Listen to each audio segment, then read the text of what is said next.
Hi. A little video, a little update about what is better, nose or mouth breathing.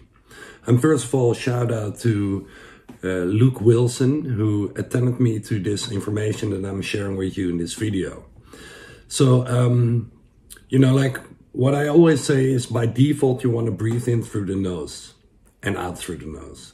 But then during breathing techniques, you can opt for breathing in through the mouth. Now, of course, if your nose is blocked, breathe through the mouth because, we have to breathe, right? And a little side note, I will make a new video on how to do a breathing technique to unblock your nose. Yeah, that will be posted in the next 2 weeks or something.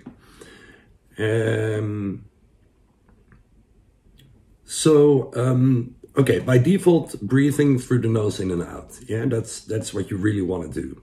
Then during breathing techniques, you're never too old to learn. I'm a total nerd and a breathing coach and whatever. But Luke, he attended me to this research of. I will post the link in the description of this video. Its authors are Ellen and Ruth, and it's published in Nursing in General Practice.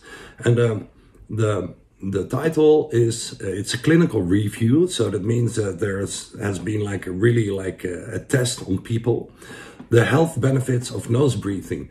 Now, first of all, let me get to what and this is a whole list, so I will just mention a few. If you are breathing through the mouth only, this can trigger asthma.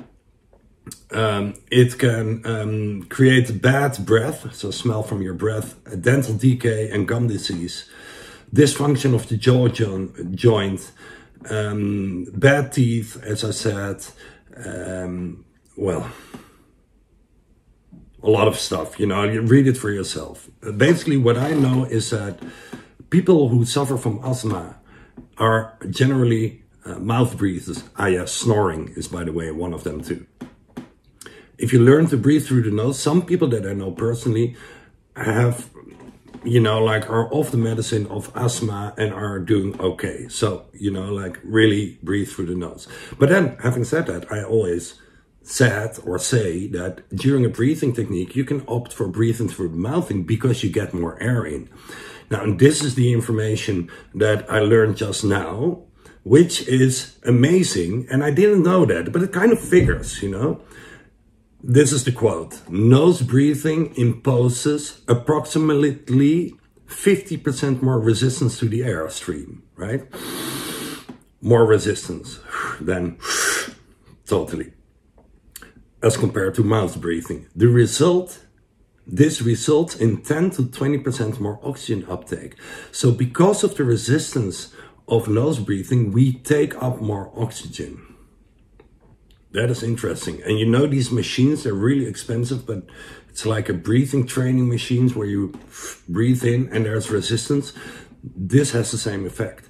So, I never think I know it all, but, I was under impression, nose or mouth, follow your feeling. I still am there because if you really feel you want to breathe through the mouth, you can do that for a round. But as a guideline, not as a rule, because then you put it in your head and you're never doing something else. Nothing is always true.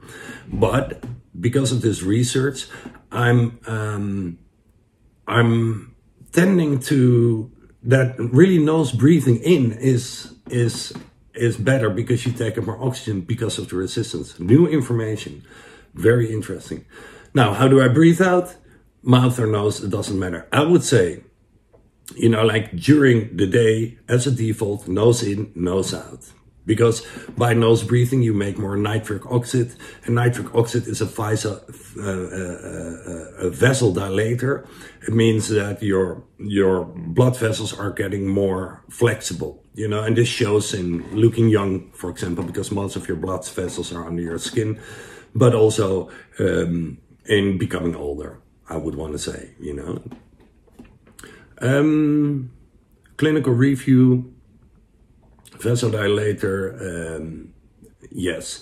Then during a breathing technique, nose in or nose out, what just feels better for me is mouth out. And I have the strong feeling this is more detoxing than how much do I breathe out. Well, you can opt for 70%. This is what Marcel Hoff is really emphasizing. It's a brother of Wim, you know, like don't breathe out everything. But on the other hand, if you look at David Blaine, who's just an amazing guy, and he has been doing breathing techniques. He was the world record holder of holding your breath. What he does is to breathe out everything. So if you breathe out everything, you lose more CO2. This will result in a longer breath hold. And at the end of your breath hold, as you may have known from other videos I've posted, you get a shortage of oxygen, and this is where your kidneys recognize this shortage of oxygen and they make the hormone EPO, which is responsible for making new red blood cells. So like high altitude training without going into the mountains. Yeah, so default, nose in, nose out. Breathing techniques, as much nose in. Nose out, I wouldn't do that because then it just takes too long. So nose in, mouth out. Do I breathe 70% out or 100% out? Follow your feeling. Both has its advantages. Okay, this was the video of today. Hope to see you soon. If you like this content, please hit that like button. If you subscribe to my channel, not only subscribe, but hit that notification bell. You can be annoyed every time I post a video because you will get an email from me or from YouTube that I posted a new video. Okay, thanks. Bye-bye.